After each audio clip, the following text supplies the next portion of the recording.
আসসালামু আলাইকুম রহমতুল্লাহি বারাকাতু। আপনাইতে আসলে চিন্তা ভাবনা করবা যে ই কথাও কোরআন শরীফ আসেনি। আরে এমন একটা কথা আল্লাহ সুবহানাহু ওয়া তাআলা যতটা কথা আমরা দুনিয়া দরকার আছে সব কোরআন শরীফ কোরআন মাজিদ কইয়া দিলেছেন। আমরা কোরআন শরীফ কই আসল কোরআন শরীফ না, কোরআন মাজিদ, কোরআন কারীম সব কথা কইয়া দিলেছেন। দুনিয়া কোরআনে হাদিসে আমরা দুনিয়ার যত কিছু দরকার আছে সব তাই কইয়া দিলেছেন।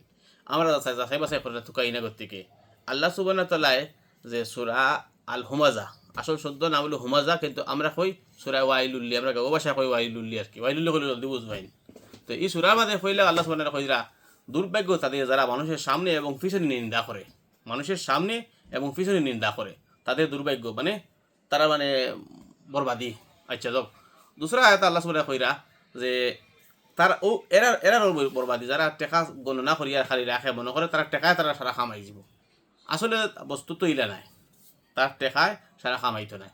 হে মানে টেকা জমাইয়া রাখে বাবে তার বিপদও সারা খামাই যাব টেকায়, কিন্তু এই এক সময় তার টেকা সম্পদ যেগুলো টেকা যে সম্পদ মানে তার ও চূর্ণ বিচূর্ণ হয়ে যাব গিয়া, যে সময় তার সময় আই যাব চূর্ণ বিচূর্ণ মানে সম্পদের সাথে তার মিলে যাব।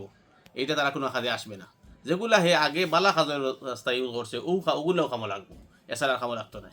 তো গতিকে কথা কথা কইতে চাই আর যে যারা টেকা রুজিও সামান্য খরচ করিয়া বাবরা যে আমি বাহ আলহামদুলিল্লাহ মাশাআল্লাহ বোত্তা করে লইছি এবং কিছু সামনে দিয়ে মানুষের চকুতো লাগে না, কোন ফাঁকিরে মারতাম, কোন ফাঁকিরে চলতাম, কোন ফাঁকিরে ব্যবহার করতাম, এগুলো তোরা চিন্তা ভাবনা করে লাগাইবা।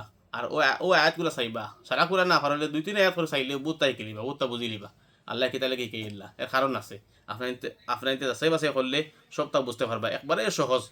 আমি কিতা কইতি আমার তো হাজার গুণ মানে বেশি সুন্দর করে আল্লাহ সুবহানাহু বুঝাইছেন, কিন্তু আমরা হয়তো চাইয়া না বুঝাইয়া না। গতিকে আসসালামু আলাইকুম ওয়া রাহমাতুল্লাহি ওয়া বারাকাতুহু।